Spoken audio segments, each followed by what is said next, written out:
दरबार की जय हो। वो दादा पितर महाराज की जय हो। हो घनी ठोकर खाली हो किस्मत से मारी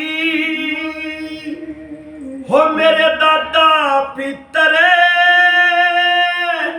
हो तुम चलो या गाड़ी हो मेरे दादा पितरे हो तुम चलो या गाड़ी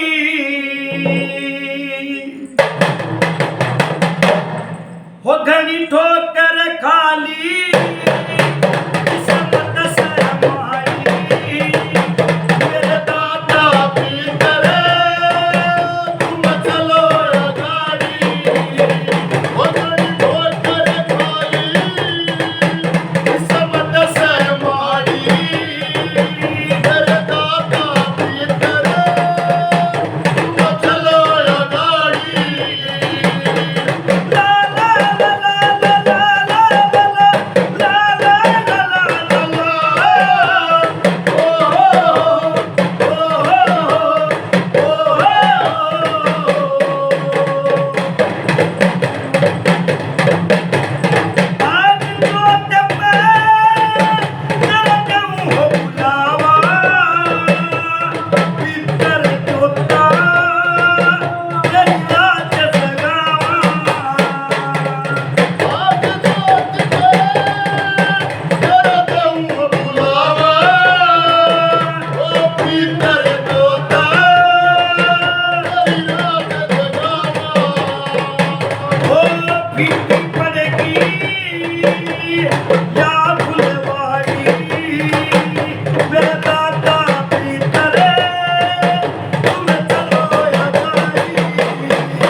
हो